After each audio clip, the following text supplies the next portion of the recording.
ಇನ್ನು ಕಾಯನೈ ಪಿಯಾನೈ ಗ್ಲಾಸ್ ಕೊಟ್ಟಲ್ಲ, ನಾನು ಪದೇ ಪದೇ ಹೇಳ್ತಾ ಇರುವಂಥ ಡೈಲಾಗು. ಅಂದರೆ ಬುಂಡಿಲ್ಲ ತಿಂದಿಲ್ಲ ಗ್ಲಾಸ್ ಹೊಡೆದೋಗ್ಬಿಡ್ತು ಅಂತೇಳಿ. ಈ ಚಿಕ್ಕಣ್ಣ ಅವತ್ತು ಈ ಕೊಲೆ ಎಲ್ಲ ಆಯ್ತಲ್ಲ, ಅವತ್ತು ಒಂದು ಪಾರ್ಟಿ ಕರೆದಿರ್ತಾರೆ ಮಧ್ಯಾಹ್ನ. ಪಾಪ ಅವ್ರು ಪಾರ್ಟಿ ಊಟ ಮಾಡಿ ಹೊರಟೋಗ್ಬಿಡ್ತಾರೆ. ಈಗ ಪೊಲೀಸರು ಅವರನ್ನು ಯಾಕೆ ಕರೆದಿದ್ದು ಅಂತಂದರೆ, ಇದರ ಬಗ್ಗೆ ಏನಾದ್ರು ನಿನಗೆ ಮಾಹಿತಿ ಇತ್ತಾ, ಕೊಲೆ ಮಾಡ್ತೀವಿ, ಹೊಡಿತೀವಿ, ಬಡಿತೀವಿ, ಚಿತ್ರದುರ್ಗ ಹಿಂಗೇನಾದರೂ ಕೇಳಿಸ್ಕೊಂಡಿದ್ಯಾ ಅಂತೇಳಿ ತನಿಖೆ ಮಾಡಿಸ್ತಾರೆ. ಈ ಚಿಕ್ಕಣ್ಣ ಕೂಡ ಒಂದು ವೇದಿಕೆಯಲ್ಲಿ ಹೇಳಿದರು, ಬಾಸು ಎಲ್ಲೆಲ್ಲಿ ನಮಗೆ ಪ್ರಚಾರ ಮಾಡಿಕೊಟ್ರಿ ಬಾಸು ಅಂತ ಹೇಳಿದರು. ನಿಮ್ಗೆ ನೆನಪಿರ್ಬೋದಲ್ವಾ? ಏನು ಬಾಸು ಎಲ್ಲೆಲ್ಲಿ ಪ್ರಚಾರ ಮಾಡಿಕೊಟ್ರಿ ನಮಗೆ ಅಂತೇಳಿ. ಆ ಪೊಲೀಸ್ ಸ್ಟೇಷನ್ ಕರ್ಕೊಂಬಂದಾಗ ಪತ್ರಕರ್ತ ಕೂಡ ಕೇಳಬಿಟ್ಟ, ಏನು ಚಿಕ್ಕಣ್ಣ ಅವರೇ ಪ್ರಚಾರಕ್ಕೆ ಬಂದ್ರ ಪಿಕ್ಚರ್ಗೆ ಅಂತ. ಈಗ ಚಿಕ್ಕಣ್ಣ ವಿಚಾರದಲ್ಲಿ ಸಿಕ್ಕಾಕೊಳ್ಳೋ ಸಾಧ್ಯತೆ ಇದೆ. ಕೊಲೆ ಕೊಲೆ ಕೊಲೆ ಈ ಒಂದು ಪದ ಕೇಳಿ ಕೇಳಿ ನಿಮಗೆಲ್ಲ ಸಾಕಾಗೋಗಿದೆ. ಜೈಲು ವಾಸದಲ್ಲಿ ವಿಲ ಅಂತ ಒದ್ದಾಡ್ತಿರುವಂಥ ದರ್ಶನ್ಗೆ ಈಗ ಅತ್ಯಾಪ್ತನೇ ಕಂಟಕವಾಗೋ ಲಕ್ಷಣಗಳು ಕಾಣ್ತಾ ಇದೆ. ಅಂದರೆ ಅವತ್ತು ಹೇಳಿದ್ರಲ್ವ, ಎಲ್ಲೆಲ್ಲಿ ಪ್ರಚಾರ ಕೊಟ್ರಿ ಬಾಸು, ಈಗ ಅದೇ ಬಾಸ್ಗೆ ಇವರೇ ಕಂಟಕ ಆಗುವಂಥ ಸಾಧ್ಯತೆ ಇದೆ. ಬನ್ನಿ ಅದರ ಬಗ್ಗೆ ಒಂದು ರಿಪೋರ್ಟ್.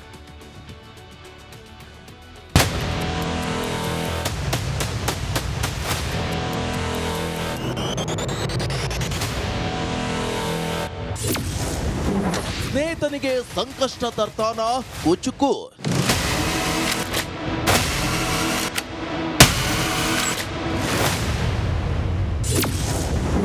ಚಿಕ್ಕಣ್ಣನ 164 ಹೇಳಿಕೆಯೇ ಪೊರ್ಕಿಗೆ ಆಪತ್ತು.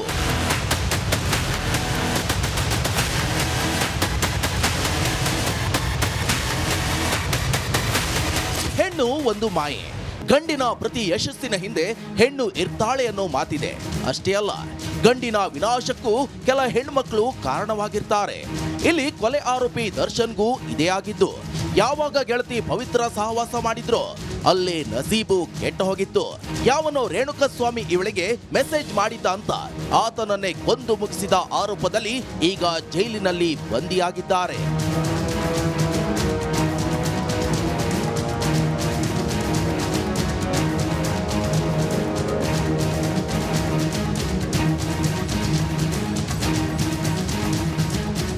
ಪ್ರಕರಣವನ್ನ ಪ್ರತಿಷ್ಠೆಯಾಗಿ ತೆಗೆದುಕೊಂಡಿರುವ ತನಿಖಾ ತಂಡ ವಿವಿಧ ಆಯಾಮಗಳಲ್ಲಿ ತನಿಖೆ ನಡೆಸುತ್ತಿದೆ. ಈ ನಡುವೆ ಕೇಸ್ನಲ್ಲಿ ಹಾಸ್ಯ ನಟ ಚಿಕ್ಕಣ್ಣನ ಹೆಸರು ಕೇಳಿ ಬಂದಿತ್ತು. ಕೊಲೆ ಬಳಿಕ ದರ್ಶನ್ ಜೊತೆ ಚಿಕ್ಕಣ್ಣ ಪಬ್ನಲ್ಲಿ ಪಾರ್ಟಿ ಮಾಡಿದ್ರು. ಕೊಲೆ ಬಗ್ಗೆ ಚಿಕ್ಕಣ್ಣಗೆ ಗೊತ್ತಿತ್ತಾ ಇಲ್ವಾ ಎಂಬುದು ಸದ್ಯದ ಪ್ರಶ್ನೆ. ಆದರೆ ಪೊಲೀಸರು ಮಾತ್ರ ಚಿಕ್ಕಣ್ಣನಿಗೂ ನೋಟಿಸ್ ನೀಡಿ ವಿಚಾರಣೆ ನಡೆಸಿದ್ರು.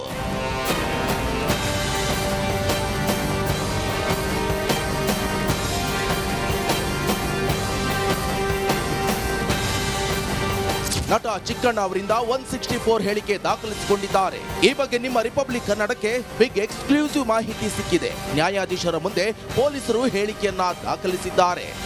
ಹಾಗಾದರೆ ಚಿಕ್ಕಣ್ಣ ಕೊಟ್ಟ ಹೇಳಿಕೆ ಏನು ಅನ್ನೋದಾದ್ರೆ, ದರ್ಶನ್ ಜೊತೆ ಪಾರ್ಟಿ ಮಾಡಿದ್ದು ನಿಜ ಎಂದಿರುವ ಚಿಕ್ಕಣ್ಣ ಜೂನ್ 8ರಂದು ಸ್ಟೋನಿ ಬ್ರೋಕ್ ಪಬ್ಗೆ ಬಂದಿದ್ದೆ ಎಂದಿದ್ದಾರೆ. ಅಂದು ಮಧ್ಯಾಹ್ನ 1:30 ಸುಮಾರಿಗೆ ಪಬ್ಗೆ ಬಂದಿದ್ದೆ. ದರ್ಶನ್ ನಾನು ಒಂದೇ ಟೇಬಲ್ ನಲ್ಲಿ ಪಾರ್ಟಿ ಮಾಡಿದ್ವಿ ಅಂತ ಹೇಳಿರುವ ಚಿಕ್ಕಣ್ಣ, ನಾನು ದರ್ಶನ್ ಇಬ್ರು ಒಟ್ಟಿಗೆ ಪಬ್ನಿಂದ ಹೋದ್ವಿ ಎಂದಿದ್ದಾರೆ. ಅಲ್ಲದೆ ಸುಮಾರು 4:30 ಸುಮಾರಿಗೆ ಅವರು ಹೊರಟರು. ಅವರ ಜೊತೆಗೆ ನಾನು ಅಲ್ಲಿಂದ ಹೊರಟೆ. ಆದರೆ ನಾನು ನಮ್ಮ ಮನೆಗೆ ಹೋದೆ. ದರ್ಶನ್ ಎಲ್ಲಿಗೆ ಹೋದ್ರು ನನಗೆ ಗೊತ್ತಿಲ್ಲ. ದರ್ಶನ್ ಜೊತೆಗೆ ಪ್ರದೋಷ್, ವಿನಯ್ ಜೊತೆಗಿದ್ರು ಅಂತ ಚಿಕ್ಕಣ್ಣ ಹೇಳಿದ್ದಾರೆ. ಇನ್ನು ಕೊಲೆ ಪ್ರಕರಣದಿಂದ ಹೇಗಾದ್ರೂ ಮಾಡಿ ಬಚಾವ್ ಆಗ್ಬೇಕು ಅಂತ ನಟ ದರ್ಶನ್ ನಾನಾ ಯತ್ನ ಮಾಡ್ತಿದ್ದಾರೆ. ಹೊರಗಿರುವ ಪ್ರಭಾವಿಗಳಿಗೆ ಪ್ರಭಾವ ಹೇರಲು ಪ್ರಯತ್ನ ಮಾಡ್ತಿದ್ದಾರೆ ಎಂಬ ಮಾತುಗಳು ಕೇಳಿಬಂದಿದ್ವು. ಆದರೆ ಇಲ್ಲಿ ಅತ್ಯಾಪ್ತ ಚಿಕ್ಕಣ್ಣನ ಹೇಳಿಕೆಯೇ ಕುತ್ತಾಗುವ ಎಲ್ಲಾ ಲಕ್ಷಣ ಕಾಣಿಸ್ತಿದೆ.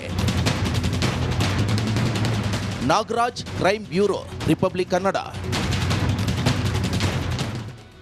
ಸಿದ್ದರಾಮಯ್ಯರನ್ನ ಜೈಲಿಗೆ ಕಳಿಸಲೇಬೇಕು ಅಂತ ಪಟ್ಟು ಹಿಡಿದಿದ್ದಾರೆ. ಆದ್ರೆ ಕಾಂಗ್ರೆಸ್ ಕೂಡ ಪ್ರತಿತಂತ್ರ ಹೂಡಿದ್ದು ಬಿಎಸ್ ಯಡಿಯೂರಪ್ಪಗೆ ಕೆಡ್ಡ ತೋಡಿದೆ. Political bureau, Republic Kannada. ಕರ್ನಾಟಕದ ಮುಖ್ಯಮಂತ್ರಿ ತಪ್ಪು ಮಾಡ್ಲಿಕ್ಕೆ ಸಾಧ್ಯನಾ? ನಾನು ತಪ್ಪು ಮಾಡ್ಲಿಕ್ಕೆ ಸಾಧ್ಯನಾ? ಈ ರಾಜ್ಯದ ಜನರಿಗೆ ದ್ರೋಹ ಮಾಡ್ಲಿಕ್ಕೆ ಸಾಧ್ಯನಾ? ಯಾವತ್ತೂ ಕೂಡ ದ್ರೋಹ ಮಾಡಲ್ಲ. ಇಲ್ಲಿ ನೋಡಿದ್ರೆ ಇಲ್ಲಿ ಏನ್ ಹೇಳುದು, ನಿನ್ನೆ ಹೇಳಿದ್ದಾರಲ್ಲ, ಒಂದು ಕಪ್ಪು ಚುಕ್ಕೆ ಇಲ್ಲ ನನ್ನ ಮೇಲೆ. ನಾನು ಮುಖ್ಯಮಂತ್ರಿ ಆಗಿದ್ದನ್ನು ಸಹಿಸ್ತಾ ಇಲ್ಲ, ಹಿಂದುಳಿದವನು. ನೀವು ಹಿಂದುಳಿದ ವರ್ಗದ ಮುಖ್ಯಮಂತ್ರಿ ಅಲ್ಲ, ರಾಜ್ಯದ 6.5 ಕೋಟಿ ಜನತೆಯನ್ನು ಪ್ರತಿನಿಧಿಸ್ತಕ್ಕಂಥ ರಾಜ್ಯದ ಮುಖ್ಯಮಂತ್ರಿ ಅನ್ನೋದನ್ನ ಮೊದಲು ಇವತ್ತು ಸಿದ್ದರಾಮಯ್ಯನವರೇ ನೀವು ಕಲ್ತ್ಕೋಬೇಕು ಅನ್ನೋದನ್ನ ಹೇಳಲಿಕ್ಕೆ ಬಯಸ್ತೇನೆ. ಸಿದ್ದು ಮೇಲೆ ಬಂಡೆ ಬಿದ್ರೆ ಏನಾಗುತ್ತೆ ಗೊತ್ತಾ? ಕಲ್ಲು ಬಂಡೆ ಅಂತ ಹೇಳಿ ಮಾಧ್ಯಮದವ್ರು ಹೇಳಿದ್ರು. ಕಲ್ಲು ಪ್ರಕೃತಿ, ಕಡದರೆ ಆಕೃತಿ, ಪೋಷಿಸಿದ ಸಂಸ್ಕೃತಿ. ಈ ಬಂಡೆ ಸಿದ್ದರಾಮಯ್ಯನ ಜೊತೆ ಇದೆ.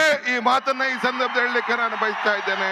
ಅದೇನೋ ಸಿದ್ದರಾಮಯ್ಯನವರ ಪರವಾಗಿ ಕಲ್ಲು ಬಂಡೆ ತರ ನಿಂತವ್ರಂತೀಗ ಈ ಶಿವಕುಮಾರು ಸಿದ್ದರಾಮಯ್ಯನವರು ಮುಂದುವರಿಲಿಕ್ಕೆ ಬಂಡೆ ತರ ಇದ್ದೇನೆ ಅಂತ ಹೇಳಿದ್ದಾರೆ. ಬಹುಶಃ 2018-19 ಇದೇ ಬಂಡೆ, ಕನಕಪುರದ ಬಂಡೆ ಕುಮಾರಸ್ವಾಮಿಗೆ ಟ್ರಬಲ್ ಶೂಟರು, ಕುಮಾರಸ್ವಾಮಿ ರಕ್ಷಣೆ ಮಾಡೋನು ಅಂತ ಹೇಳಿ ಮಾಧ್ಯಮದ ಸ್ನೇಹಿತರು ಭಾಳ ಸ್ಟೋರಿ ಮಾಡಿದ್ರಿ. ಆ ಬಂಡೆ ನಂಬ್ಕೊಂಡು ಹೋಗಿದ್ದಾಗ ನನ್ನ ತಲೆ ಮೇಲೆ ಬಂಡೆ ಬಿದ್ದಿದ್ದು. ಆ ಬಂಡೆ ಸ್ವಲ್ಪ ದೂರ ಇಟ್ಟಿದ್ರೆ ಏನೂ ಆಯ್ತಿರ್ಲಿಲ್ಲ ನನಗೆ. ಈಗ ಪಾಪ ಸಿದ್ದರಾಮಯ್ಯನವರಿಗೆ ಈಗ ಬಂಡೆ ಥರ ನಿಂತ್ಕೊತಾರಂತೆ, ಅಲ್ಲಿಗೆ ಮುಗೀತು ಅಂತ ತಿಳ್ಕೊಂಬಿಡಿ ರಾಜ್ಯದ ಜನ. ಕಾಫಿ ಡೇ ಸಿದ್ಧಾರ್ಥ್ ಆತ್ಮಹತ್ಯೆಗೆ ಕಾರಣ ಯಾರು? ನಾನು ಒಂದು ಹೇಳ್ತೀನಿ, 17 ಜನ ಇದ್ರು ಎಂಪಿಗಳು. ಸಿದ್ದರಾಮಯ್ಯನವರು ಡೆಪ್ಟಿ CM ಇದ್ರು, ಅವ್ರನ್ನೂ ಸಹಿಸ್ಲಿಲ್ಲ. ಅವ್ರ ಎಂಪಿಗಳು ಒಬ್ಬರು ಅವ್ರ ಜೊತೆ ಯಾರು MP ಆಗಿದ್ರು ಅವರು ಇಲ್ಲ, ಯಾರನ್ನು ಬಿಡ್ಲಿಲ್ಲ. ಅವ್ರ ಮಕ್ಕಳುಗಳಿಗೆ ದಾರಿ ಮಾಡ್ಕೊಳ್ಳೋಕ್ಕೋಸ್ಕರ ಎಲ್ಲ ಜನತಾದಳದ ಎಲ್ಲ ನಾಯಕರುಗಳನ್ನ ಪಾರ್ಟಿ ಬಿಟ್ಟು ಓಡಿಸಿ ಕುಟುಂಬಕ್ಕೆ ಅನುಕೂಲ ಏನ್ ಮಾಡಬೇಕೋ ಮಾಡ್ಕೊಂಡು ಬಂದ್ರು. ಇದು ಜನತಾದಳದ ಇತಿಹಾಸ. ಯಾವ SM ಕೃಷ್ಣ ಅವರು ಕೊತ್ವಾಲನ್ ಜೊತೆ ಜೀವನ ಮಾಡ್ಕೊಂಡಿದ್ದಂತ ನಿಮಗೆ ರಾಜಕೀಯದಲ್ಲಿ ಜನ್ಮ ಕೊಟ್ಟಿದ್ರು. ಆ ಕುಟುಂಬದ ಒಬ್ಬ ಶ್ರಮಜೀವಿ ಸಿದ್ಧಾರ್ಥ ಅವರ ಮರಣಕ್ಕೆ, ಆತ್ಮಹತ್ಯೆಗೆ ಕಾರಣ ಯಾರು? ಜನಗಳ ಮುಂದೆ ಇಡ್ತೀರಾ ಇದನ್ನ ಜನಗಳ ಮುಂದೆ? ರೇವಣ್ಣ ಕುಟುಂಬಕ್ಕೆ ಕಂಟಕ ಆದವ್ರು ಯಾರು? ಈಗ ನೋಡಿ, ಮಗನ್ ತೊಂದರೆ ಆಯ್ತದೆ ಅಂತೇಳಿ ಇನ್ನೊಬ್ಬನ ಮಗನ ಮೇಲೆ ಕೇಸ್ ಹಾಕ್ಸಿಸಿ ಅವ್ರನ್ನೂ ಬಿಡ್ಲಿಲ್ಲ. ಆ MP ಅವ್ರನ್ನೂ ಬಿಡ್ಲಿಲ್ಲ, ಯಾರನ್ನೂ ಬಿಡ್ಲಿಲ್ಲ. ಹಂಗೆ ಸಿದ್ದರಾಮಯ್ಯನ್ ಬಿಡ್ತಾರೇನ್ರಿ? ನಮ್ಮನ್ನು ಬಿಡ್ತಾರೇನ್ರಿ? ನನ್ನ ಸಹೋದರ ರೇವಣ್ಣ ಅಯ್ಯೋ ನಾನು ಸಿದ್ದರಾಮಯ್ಯನವರು ಭ್ರಷ್ಟಾಚಾರ ಮಾಡೋ ಅಂದ್ರೆ ನಂಬಲ್ಲ. ಅಯ್ಯೋ ಸಿದ್ದರಾಮಯ್ಯನವರು ಅಂತ ಹೇಳ್ದಂತ ನಿಮ್ಮ ಸ್ನೇಹಿತ ರೇವಣ್ಣನ ಕುಟುಂಬ ಇವತ್ತು ಆ 2 ಮಕ್ಕಳನ್ನ ಜೈಲಿಗೆ ಕಳಿಸಿದ್ದೀರಿ. ಅವನನ್ನು ಮದುವೆ ಆಗಿರ್ತಕ್ಕಂಥ ಅವನ ಹೆಂಡ್ತಿನ ಬೇಲ್ ತಗೊಂಡ್ರೆ ಅವ್ರ ಮೇಲೆ ಯಾವ ಕೇಸ್ ಇಲ್ಲ, ರೇವಣ್ಣನ ಮೇಲೆ ಕೇಸ್ ಇಲ್ಲ. ಸೃಷ್ಟಿ ಮಾಡ್ತೀರಿ ಕೇಸ್ನ. ಲೀಗಲ್ ಆಗಿ ಸೈಟ್ ಕೊಟ್ಟಿದ್ರೆ ನಾವ್ ಯಾಕೆ ಕೇಳ್ತಿದ್ವಿ? ಈಗ ನೀವು ನಿಮ್ ಜಮೀನು, ನಿಮ್ ಪಕ್ಕದಲ್ಲಿ ಯಾವ್ದಾದ್ರು ಜಮೀನು ಯಾರು ಒತ್ತುವರಿ ಮಾಡ್ಕೊಂಡ್ರೆ ಸುಮ್ನೆ ಇರ್ತೀರಾ? ಓಲೆ ಪಾರ್ವತಿ ಅಕ್ಕ ಯಾವ್ದಾದ್ರು ಜಮೀನ್ಗೆ ಒತ್ತುವರಿ ಮಾಡ್ಕೊಂಡು ಹೋಗಿದ್ರಾ? ಯಾರು ಕಳ್ತನ ಮಾಡಿದ್ರಾ? ತಪ್ಪಲ್ಲ ಶಿವಕುಮಾರ್ ಅವರೇ. 3 ಎಕರೆ ಇಲ್ಲದೆ ಇದ್ರೆ 30 ಎಕರೆ ದಾನ ಮಾಡಿಸಿ, 30 ಎಕರೆ ದಾನ ಮಾಡಿಸಿ ಮುಖ್ಯಮಂತ್ರಿಗಳೇ ನಿಮ್ಮ ಬೊಮ್ಮಾಯಿನ ಮುಖಾಂತರ. ಆದರೆ ಶ್ರಮಪಟ್ಟು ಕಾನೂನುಬದ್ಧವಾಗಿ ಭೂಮಿಯನ್ನು ಖರೀದಿ ಮಾಡಿ ನಿಮ್ಮ ಸಹೋದರಿಗೆ ನೀವು ಕೊಟ್ಟಿದ್ರೆ ನಿಮ್ಮ ವಿಷಯವನ್ನು ನಾವು ಚರ್ಚೆನೆ ಮಾಡ್ತಾ ಇರಲಿಲ್ಲ. ನಿಮ್ಮಪ್ಪ ರೈತ, ನಮ್ಮಪ್ಪ ಇಂಜಿನಿಯರ್. ಕುಮಾರನಿಗೆ ನಾನು ಒಂದು ಪ್ರಶ್ನೆ ಕೇಳಲಿಕ್ಕೆ ನಾನು ಬಯಸ್ತೇನೆ. ನಿಮ್ಮ ತಂದೆ ಈ ಭೂಮಿಗೆ ಬಂದಾಗ ನಿಮ್ಗೆ ಎಷ್ಟು ಜಮೀನಿತ್ತು? ಎಷ್ಟು ಜಮೀನನ್ನ ಇಲ್ಲಿ ಪಡ್ಕೊಂಡ್ರಿ? ಯಾರು ಜಮೀನು ಪಡ್ಕೊಂಡ್ರಿ? ಈಗ ಎಷ್ಟು ಎಕರೆ ಆಗಿದೆ? ಯಾರ ಹೆಸರು ಟ್ರಾನ್ಸ್ಫರ್ ಆಯ್ತು? ವಾಪಸ್ ನಿಮ್ಮ ಹೆಸರಿಗೆ ಹೆಂಗ್ ಬಂತು? ಆ ಭೂಮಿ ದಾಖಲೆಗಳು ಇದೆಯಾ? ಇಲ್ಲಿ 100 ಎಕರೆ ಇಲ್ಲಿ ತಮ್ಮದು, ತಮ್ಮ ಕುಟುಂಬದವ್ರು ಇಲ್ಲಿದೆ. ದೇವೇಗೌಡರ ಆಸ್ತಿ ಕೇಳಿದಿರಿ. ದೇವೇಗೌಡರು ರಾಜಕಾರಣಕ್ಕೆ ಬರೋದಕ್ಕಿಂತ ಮುಂಚೆ ಒಬ್ಬರು ಇಂಜಿನಿಯರ್ ಆಗಿದ್ರು, ಡಿಪ್ಲೊಮಾ ಪದವೀಧರ. ನಿಮ್ಮದೇನಿತ್ತು? ನಿಮ್ಮ ತಂದೆದೇನಿತ್ತಪ್ಪ? ನಿಮ್ಮ ತಂದೆದೇನಿತ್ತು?